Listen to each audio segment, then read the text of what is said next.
नमस्कार दोस्तों, मैं संदीप कुमार आप सभी का हमारे चैनल पर बहुत बहुत स्वागत करता हूं। दोस्तों, क्या आप भी कोई ऐसी स्कीम की तलाश में हैं जिसमें एक बार पैसा लगाकर हर महीने एक फिक्स अमाउंट की पेंशन पा सकें? तो आज की वीडियो आपके लिए है। आज हम बात करने वाले हैं LIC की एक ऐसी बेहतरीन स्कीम के बारे में जिसका नाम है प्रधानमंत्री वय वंदना योजना, जिसका प्लान नंबर है 856। आज की वीडियो में हम जानेंगे कि प्रधानमंत्री वय वंदना योजना क्या है, इस पॉलिसी में कौन कौन निवेश कर सकता है, इस पॉलिसी में हमें रिटर्न कितना मिलता है, इस पॉलिसी में हमें क्या बेनिफिट मिलते हैं और प्रधानमंत्री वय वंदना योजना का मैच्योरिटी पीरियड कितने समय तक का होता है। ये सारी जानकारी आगे हम आपको देने वाले हैं। सो दोस्तों, आगे बढ़ने से पहले मैं आप सभी से एक हम्बल रिक्वेस्ट करना चाहूँगा कि अगर आपने हमारी वीडियो को देखना शुरू कर दिया है और आप प्रधानमंत्री वय वंदना योजना के बारे में पूरी जानकारी लेना चाहते हैं तो आप वीडियो को पूरा देखें, कहीं भी स्किप ना करें।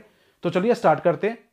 तो सबसे पहले मैं आपको बताना चाहूँगा कि इस स्कीम को LIC ने 26/5/2020 को लॉन्च किया था सिर्फ सीनियर सिटीजन के लिए, ताकि वो रिटायरमेंट के बाद भी अपने लिए कुछ ना कुछ इनकम जनरेट कर पाएँ, जिससे वो अपने छोटे छोटे सपनों को रिटायरमेंट के बाद भी पूरा कर पाएँ और जो उनके रोजमर्रा के खर्चे होते हैं उसको भी आसानी से चला पाएँ। इस पॉलिसी की खासियत यह है कि यह एक गवर्नमेंट सब्सिडाइज स्कीम है और यह एक नॉन मार्केट लिंकल प्लान है, यानी आपको गारंटेड फिक्स रिटर्न मिलेगा।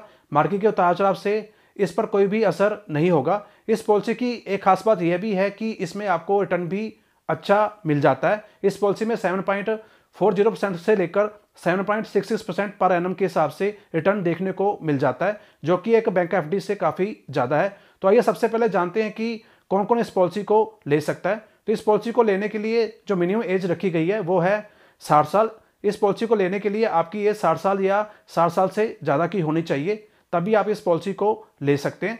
और अगर आपकी एज 60 साल से कम है तो आप इस पॉलिसी को नहीं ले पाएंगे। अगर हम इन्वेस्टमेंट की बात करें तो इस स्कीम में आपको एक साथ एक लमसम अमाउंट जमा करना होता है। जैसे आप एक बैंक FD में एक साथ एक लमसम अमाउंट जमा करते हैं, ठीक उसी तरह आपको इस योजना में भी एक साथ इकट्ठा पैसा जमा करना होता है, यानी ये एक वन टाइम इन्वेस्टमेंट प्लान है। और अगर हम मिनिमम इन्वेस्टमेंट की बात करें तो आपको इस स्कीम में कम से कम 1,56,000 रुपये जमा करने होते हैं और मैक्सिमम आप 15 लाख तक इस स्कीम में निवेश कर सकते हैं। तो यहाँ पर आपके पास कम से कम 1,56,000 रुपये होने चाहिए, तभी आप इस पेंशन प्लान को ले पाएंगे।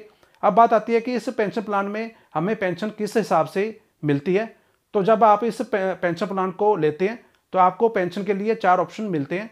यहाँ पर आप पेंशन 1 महीने में ले सकते हैं, 3 महीने में ले सकते हैं, 6 महीने या हर साल भी अपनी पेंशन को ले सकते हैं। तो आप अपने हिसाब से इन चारों में से कोई भी ऑप्शन चुन सकते हैं। अब जैसे कि मैंने आपको पहले ही बताया कि इस पेंशन प्लान में आपको 7.40% से लेकर 7.66% पर एनम तक का इंटरेस्ट मिलता है। सो अगर आप इसमें हर महीने पेंशन लेने का ऑप्शन चुनते हैं तो आपको 7.40% पर एनम के हिसाब से इंटरेस्ट मिलता है। और अगर आप 3 महीने का ऑप्शन चुनते हैं तो आपको 7.45% पर एनम के हिसाब से रिटर्न मिलेगा। अगर आप यहाँ पर 6 महीने में पेंशन लेना चाहते हैं तो आपको 7.52% पर एनम के हिसाब से मिलेगा। इस तरह अगर आप 1 साल बाद पेंशन लेने का ऑप्शन चुनते हैं तो आपको 7.66% पर एनम के हिसाब से रिटर्न मिलेगा।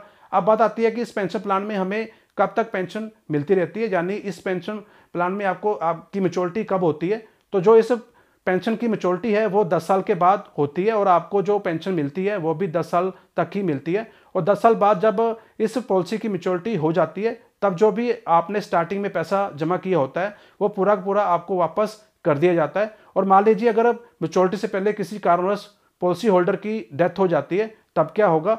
तो इस केस में जो भी अमाउंट पॉलिसी होल्डर ने इस पॉलिसी में इन्वेस्ट किया होता है उसके साथ साथ जो आउटस्टैंडिंग इंटरेस्ट होता है वो पूरा पूरा पॉलिसी होल्डर के नॉमिनी को दे दिया जाता है और पॉलिसी को बंद कर दिया जाता है।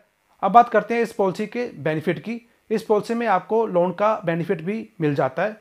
पॉलिसी के 3 साल पूरे होने के बाद अगर आपको पैसों की जरूरत पड़ती है तो आप अपनी पॉलिसी पर कुल जमा का 75% तक का लोन भी ले सकते हैं और जो इस लोन का इंटरेस्ट होगा वो आपके पेंशन के अमाउंट में से LIC अपने आप डिडक्ट कर लेती है। इसके अलावा अगला बेनिफिट आपको मिलता है सरेंडर का। सरेंडर भी आप किसी खास रीज़न से ही कर सकते हैं, जैसे आपको या आपके स्पाउस को कोई भी क्रिटिकल इलनेस हो जाती है तो इस केस में आप अपने पॉलिसी को सरेंडर भी कर सकते हैं।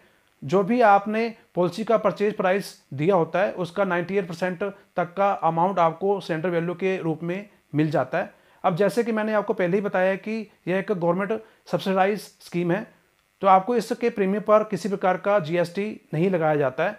अगर हम एलआईसी के सभी प्लान्स की बात करें तो तकरीबन सभी प्लान्स के प्रीमियम पर 18% के हिसाब से जीएसटी पे करना होता है।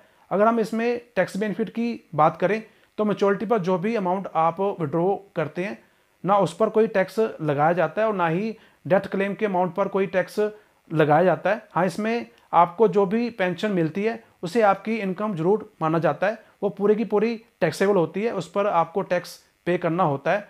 अब बात आती है कि आप इस पॉलिसी को कैसे ले सकते हैं। तो आप इस पॉलिसी को एलआईसी की किसी भी ब्रांच में जाकर खुलवा सकते हैं, और अगर आप इस पॉलिसी को ऑनलाइन भी लेना चाहते हैं तो आप एलआईसी की वेबसाइट पर जाकर भी इसको परचेज कर सकते हैं। सो दोस्तों, आज की वीडियो में बस इतना ही। आशा करता हूं कि आपको इस पॉलिसी के बारे में पूरी जानकारी मिल गई होगी। फिर भी अगर आपके मन में कोई सवाल हो या आप इस पॉलिसी के बारे में कोई और जानकारी लेना चाहते हो तो हमें कमेंट बॉक्स में पूछ सकते हो। जानकारी अच्छी लगी हो तो लाइक करें और इस जानकारी को शेयर करें अपने दोस्तों में, रिश्तेदारों में, ताकि ये जानकारी और लोगों तक भी पहुंच सके। और अगर आप हमारे वीडियो को पहली बार देख रहे हैं या अभी तक आपने हमारे चैनल को सब्सक्राइब नहीं किया है तो नीचे आ रहे लाल बटन को दबाकर सब्सक्राइब कर लें और साथ ही बेल आइकन को भी प्रेस कर दें, ताकि हमारी सभी आने वाली वीडियो के बारे में आपको नोटिफिकेशन मिलता रहे और आप कोई भी जानकारी मिस ना करें। मिलते हैं नेक्स्ट वीडियो में एक नई जानकारी के साथ, तब तक के लिए गुड बाय।